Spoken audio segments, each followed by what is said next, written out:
السلام عليكم. تفتكر ايه السبب اللي ممكن يخلي اطفال من المانيا وفرنسا يتباعوا كعبيد في تونس او في الجزائر، او ان جنود اوروبيين يكونوا بيصطادوا اطفال مسلمين علشان ياكلوهم؟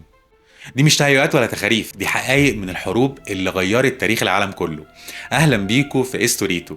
اسمي اسلام، والنهارده هنحكي عن شويه من اسرار الحملات الصليبيه على كم معركه كده من المعارك المنسيه، وهنبدا من اول الاسباب الحقيقيه ورا كل الحملات دي لحد حملات الاطفال واللي انتهت بكوارث، وكمان هنعدي على حملات كانت على مسيحيين اوروبيين تانيين، وتكتيكات صلاح الدين في حتين، واسرار وصدمات تانيه كتير. يلا بينا نبدا. خلينا نبدأ من عند المشهد اللي حرك كل حاجة سنة 1095 ميلاديا. واحد اسمه البابا أوربان الثاني كان واقف قدام ناس كتير في مجلس كليرمونت في فرنسا، وراح ناتع خطبة طويلة عريضة كلها شحن وتحريض على المسلمين، وختمها في الاخر وهو عمال يصرخ ويقول لهم: ربنا هو اللي طالبها منكو، كفروا عن ذنوبكم وروحوا احتلوا القدس بينا يا رجاله. طبعا كل الكلام ده كان باللاتيني، صحيح ان مفيش فيربيتم يعني الخطبه، بس كل اللي كتبوا عنها اكدوا الكلمتين دول، واكدوا كمان ان الخطبه دي كانت هي الشراره اللي بدات كل الحروب الصليبيه. حركة ملعوبة كان ظاهرها رد على طلب مساعدة من الإمبراطور البيزنطي أليكسيوس الأول، واللي كان بيحكم الإمبراطورية البيزنطية، واللي هي يعني الجزء الشرقي من الإمبراطورية الرومانية، واللي بقت بعد كده مسيحية أرثوذكسية، وعاصمتها كانت القسطنطينية اللي هي النهاردة اسطنبول. ماشي. في الفترة دي بقى السلاجقة المسلمين كانت فتوحاتهم وصلت لحد الأناضول، وبدأوا إن هم يهددوا القسطنطينية نفسها، وده كان بعد هزيمة البيزنطيين في معركة مالاسكرد التاريخية سنة 1071 ميلاديا. المعركة دي فتحت الباب للتوسعات الإسلامية في المنطقة، وده طبعا كان من وجهة نظر الأوروبيين خطر، لأن توسعات المسلمين اللي في كل اتجاه حواليهم ده بيضر طريقهم، وهم يا عيني رايحين في سلام علشان يحجوا في القدس.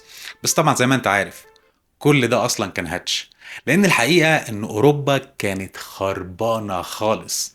عندك فرسان عواطليه ملهمش شغله غير مرضيه الناس واذيتهم، لدرجه ان هم من الزهق كانوا بيقتلوا في بعض، وعاملين كمان حروب داخليه كتير. الاقتصاد كان في الشلاحات، وده كان بعد سنين طويلة من جوع وأمراض كانت عدت عليهم.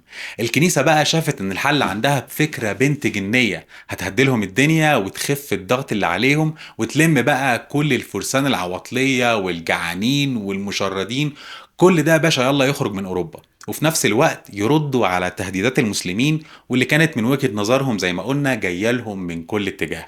وفعلا الخطة بتنجح.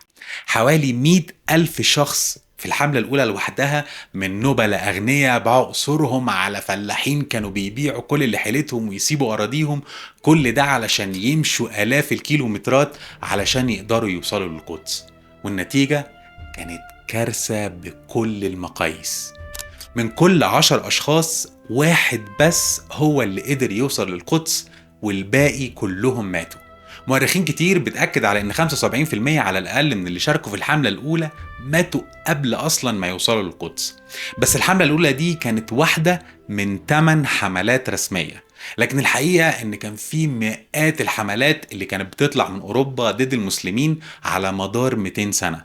منهم حملة الأطفال واللي كانت سنة 1212، كانت عبارة عن حركتين منفصلتين. الأولى كانت في فرنسا بقيادة عيل اسمه ستيفن، وده كان من منطقة كلويز، عيل عنده 12 سنة، ادعى ان المسيح ظهر له في رؤية وأمره ان هو يقود حملة من الأبرياء علشان يستردوا القدس، وقال لهم ان البراءة هتنجح في اللي فشلت السيوف ان هي تحققه. اما التانية كانت في ألبانيا بقيادة عيل تاني اسمه نيكولاس، وده كان من منطقة كولونيا، قدر هو كمان يجمع الآلاف زيه وضموا حوالي 30,000. الصراحة ما كانوش أطفال صغيرين بس يعني زي ما الأسطورة بتقول، كان في برضه فقراء، عيال مراهقين مشردين، وناس برضه تانية كده من طبقات فقيرة. المؤرخ بيتر رايدس في كتابه اكتشاف العصور الوسطى بيقولك إن هي كانت حركة احتجاج جماعي ضد الفقر والظلم اللي كان موجود في أوروبا. الناس دي كانوا فاهمين ان هم ابرياء، وان براءتهم دي هتخلي البحر ينشق لهم زي ما انشق يعني لموسى في التوراة، علشان يقدروا يعدوا للشرق من غير اي سفن. بس الواقع كان حمادة تاني خالص. في فرنسا مثلا لما وصلوا مارسيليا، التجار الطلاينة اللي هناك ضحكوا عليهم وقالوا لهم هينقلوهم ببلاش، وفي الاخر شحنوهم في سفن معكعة وخربانة غرقت كتير منهم في البحر، واللي وصلوا على شمال افريقيا اتباعوا كعبيد في تونس او في الجزائر. التاني من ألمانيا، وهم أصلا بيعدوا على جبال الألب، مات الآلاف منهم من البرد والجوع. واللي قدر ينجي منهم ووصلوا فضلوا مستنين ان البحر ينشق، بس لقاها مش شغالة والبحر ما انشقش، فاتفرقوا، حبة اتباع كعبيد والباقي مات في الطريق وهم بيحاولوا يرجعوا تاني. بيقول لك بقى ايه، البابا انوسنت الثالث قال ان هي مش مصرح بيها رسميا، بس برضه سيبك انت، ده بيبين ازاي الكنيسة كانت بتستغل العواطف الدينية، والفقراء والجهلة هم اللي شالوها في الاخر، وعدهم بخلطبيطة يلا عشان تكفروا عن ذنوبكم هتخشوا الجنة. وطبعا كل ده كان مع ميكس من طمع التجار اللي كانوا عايزين يسيطروا على تجارة البحر المتوسط، غير برضو عندك فرسان صغيرين كانوا بيدوروا على أراضي جديدة وفلوس أكتر. بس اللي يصدمك إن معظمهم أو تقريبا كلهم كانوا عارفين إن احتمالية وصولهم أصلا ضعيفة جدا، ورغم كده كملوا. من النخب والنبلاء اللي شاركوا في الحملة الأولى حوالي 33% ماتوا قبل ما يوصلوا أصلا. في الجنود العاديين والناس العاديين النسبة دي وصلت لحد 80%. ده غير طبعا التكلفة بتاعت الرحلة واللي كانت بتوصل من 4 ل 5 أضعاف الدخل السنوي للفارس. فشل ذريع، واللي نجي من الأغنياء في الآخر رجع شحات. خد بالك احنا بنتكلم عن الحملة الأولى بس، وده لأن في العموم يعني أوروبا هي اللي استفادت اقتصاديا أكتر بنسبة 1000% لو هتقارنها باللي حصل لتجارة المسلمين، وجاي لك في الكلام. بس على فكرة برضو مش كل الحملات كانت على القدس، يعني كان في منها مثلا ضد مسيحيين تانيين جوه أوروبا، زي الحملة الألبيجنسية أو الكاثارية، كانت في جنوب فرنسا من 1209 ل 1229، وكانت ضد هراطقة مسيحيين جماعة كانوا بيعتقدوا في ديانة مختلفة عن الكنيسة الكاثوليكية، وكانوا رافضين حاجات من تعليمها زي الجواز والملكية وغيره. وكان في حاجات يعني في منتهى أفلام الرعب من الدم والوحشية. قتلوا حوالي 20,000 من المفروض ان هم يعني من نفس دينهم واخواتهم من نفس الدين. بس الناس هناك برضو كانت عارفة ان الصليب اللي كان مرسوم على علامهم ده مش اكتر من ستارة علشان ينهبوهم ويسرقوهم. لو بصينا بقى على ناحيتنا احنا هنلاقي المنطقة الاسلامية على الرغم ان كان فيها انقسامات داخلية بين امراء وطوائف وغيره، بدأت تظهر ناس بأصوات قوية بتدعي الناس للجهاد والوحدة، مثلا زي القاضي أبو سعد الهروي، وده كان قاضي مشهور من بلاد فارس. وسنة 1099 بعد سقوط القدس بكام أسبوع كده دخل على مسجد بغداد الكبير يوم جمعة، كان حالق راسه وما بياكلش لأي نوع من أنواع اللحوم أو الدهون كنوع برضه من أنواع الاحتجاج يعني. وفي نص الخطبة اتكلم عن مذبحة القدس والفرنجة الكفار اللي قتلوا الآلاف من الأطفال والأبرياء. الخطبة دي عموما يعني كان ليها دور برضه وأثر في الوعي الإسلامي، وزرع بذرة كده من بذور المقاومة واللي كبرت أكتر مع نور الدين زنكي. وكمان علي بن طاهر السلمي هو كمان اللي كان فقيه دمشقي، وكان على طول بيطالب بالوحدة تحت راية الإسلام. خلينا بقى دلوقتي نروح على المشهد اللي بيغير كل خطط الصليبيين وبيفوقهم من أحلامهم الوردية، معركة حطين اللي كانت في 4 يوليو سنة 1187 ميلاديا، واللي كانت درس في العبقرية العسكرية زي ما بيوصفها مؤرخين كتير منهم مثلا رونسيمان في كتبه عن الحروب الصليبية. المشهد كان عامل زي فيلم من أفلام هوليوود، الجيش الصليبي بقيادة جاي دو لوزينيان ملك مملكة القدس اللاتينية مع 20,000 مقاتل، منهم 1200 فارس نخبة متدربين على القتال التقيل. الناحية التانية عندك صلاح الدين الأيوبي ومعاه 30,000 جندي جايين من مصر ومن الشام ومن العراق ومتوحدين كلهم تحت رايته لأول مرة. بس الفرق هنا ما كانش في الأرقام، ده كان في الذكاء واللي خلى النتيجة النهائية مذبحة. وعلى فكرة تكتيكات صلاح الدين زي موضوع الحرمان من المية فضل مستخدم لبعديها بقرون لحد حرب زي الحرب العالمية التانية. وخليني أقول لك بقى على 4 حركات من التكتيكات اللي كان بيستخدمها في خطته. أول حاجة كانت طبارية، مدينة محصنة جدا مش من السهل ان هو يفتحها، راح محاصرها، وكان عارف ان الصليبيين هيسيبوا مواقعهم اللي موجودة في صفورية واللي المفروض ان هي يعني مكان آمن، وهيعدوا من على صحراء ما فيهاش اي نقطة مية علشان ينقذوها من الحصار. وده بالظبط اللي حصل لان مرات الملك في الوقت ده كانت موجودة هناك. تاني حاجة حرمهم خالص من اي نقطة مية، امر جنوده ان هم يملوا اي بير يلاقوه بالرمل، واي قرية تبعهم ممكن تساعدهم لازم تتشال. خلاهم يفرفروا تحت حر شديد جدا في شهر 7، درجة الحرارة ممكن توصل ل 40 واوقات ممكن تعدي، لدرجة ان الجنود بدأوا ان هم اعزكم الله يشربوا بولهم والدم بتاع الخيول بتاعتهم. الخيول اصلا نفسها كانت ماتت من كتر التعب والعطش، وده طبعا اثر جدا على قوتهم قبل ما المعركة أصلا تبدأ.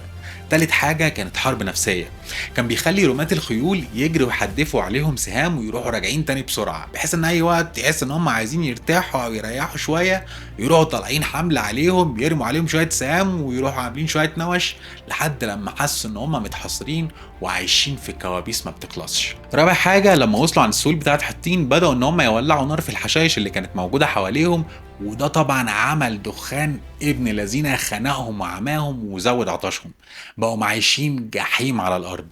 والنتيجة كانت انتصار ساحق، 16,000 صليبي اتقتلوا او اتأثروا، ومن ال 1200 فارس اللي قلتلك عليهم هرب بتاع 200 ل 300 بس. وصلاح الدين بعد كده بيعدم رينالد شاتيون بنفسه علشان كان خرق الهدنة وكان بيهجم على بعض قوافل الحجاج. وبعد كده كمان امر باعدام فرسان الهيكل والاسبيتاريا، ودول كانوا من النخبه العسكريه الصليبيه علشان دورهم هم كمان في الوحشيه والدم، وده كان قرار استراتيجي جدا يضعف قوتهم للابد. قولوا لنا صحيح في الكومنتس لو عايزين ان احنا نعمل حلقه عن الموضوع ده. بعد المعركه صلاح الدين بيتحرك علشان يسيطر تقريبا على كل المدن والقلاع اللي بتقابله، وبيحرر القدس بعد 88 يوم بس من حطين، من بعد 88 سنة احتلال. بيقولك البابا أوربان الثالث مات من الصدمة، وخليفته جريجوري الثامن أصدر أمر للحملة الثالثة. صلاح الدين ما كانش مجرد قائد، ده كان رمز وحد المسلمين وعزز ثقتهم. الحملات الصليبية لسه مستمرة لحد النهاردة، بس احنا للأسف ما عندناش أي حاجة.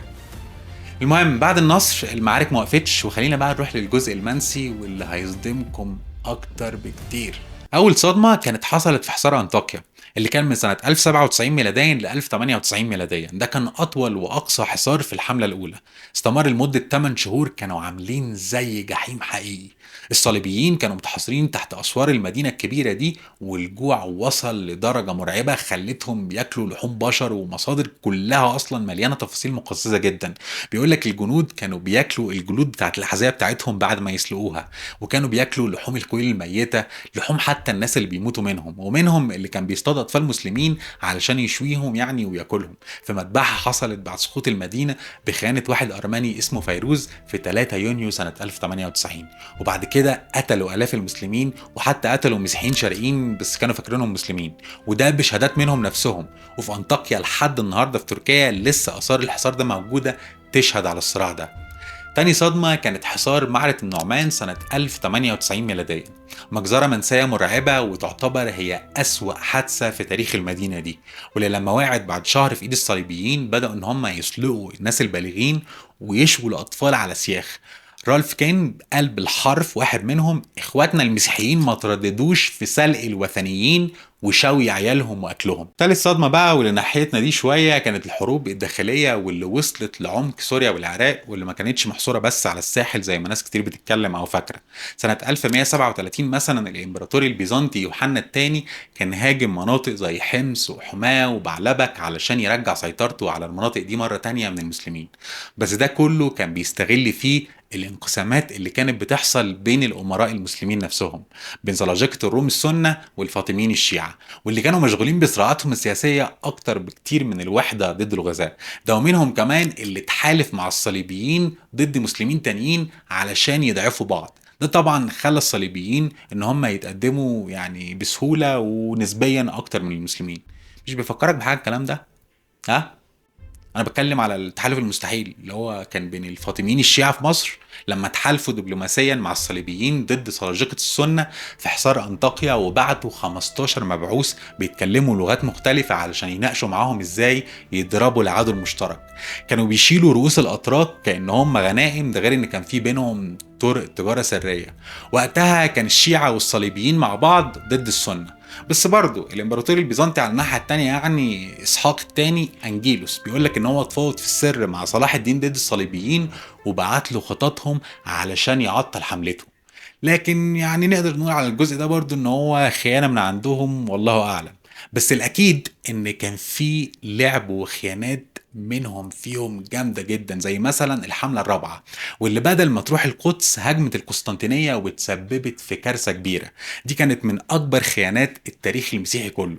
الحملة دي حصلت سنة 1204، ومش بس كانت وما كانتش أصلا موجهة ضد المسلمين، ده هي أصلا اتحولت وراحت على أكبر مدينة مسيحية في العالم وقتها، مدينة القسطنطينية. البابا انوسنت الثالث كان دعاهم علشان يروحوا القدس، بس اللي حصل كان كارثة من كل النواحي. الدوق الأعمى إنريكو داندولو اللي كان عنده 90 سنة وقتها كان هو العقل المدبر لكل اللي بيحصل. استغل الديون اللي موجودة على الصليبيين بتوع البندقية وراح موجههم علشان يهاجموا مدينة مسيحية كانت تحت حكم المجر. ده خلى البابا يبدن ويطرد الحملة الصليبية كلها أصلا من الكنيسة. بعد كده الأمير البيزنطي أليكسيوس الرابع أنجلوس راح بيستغل الموقف ووعد الصليبيين بكنز كبير من الذهب البيزنطي لو إن هم ساعدوه يرجع العرش. ويوم 12 أبريل سنة 1204 بتحصل مذابح ونهب رهيب في كل القسطنطينية. آلاف الناس اتقتلوا والكنايس والآثار كانت بتتسرق أو بتتدمر. المدينة دي كانت قلب الإمبراطورية البيزنطية، واللي حصل ده كان ضربة قاضية خلت الإمبراطورية دي تنهار للأبد وقسم العالم المسيحي كله. فاكر في البداية كنت قلت لك إن هما كانوا 8 حملات رسمية صح؟ الحملة السابعة بقى كانت سنة 1249، واحنا الصراحة ما ينفعش نتكلم عن الحملة دي من غير ما نتكلم عن دور مصر. الدنيا غرع في ايه؟ بس دي حكاية جامدة تانية ان شاء الله هنحكيها الحلقة الجاية، واحنا بنتكلم عن جغرافيا الحملات الصليبية وازاي غيرت الخريطة. لو الحلقة دي عجبتكم لايك وشير الفيديو، سبسكرايب في القناة، اتفرجوا على الفيديوهات اللي فاتت، واستنونا ان شاء الله الحلقة الجاية. سلام.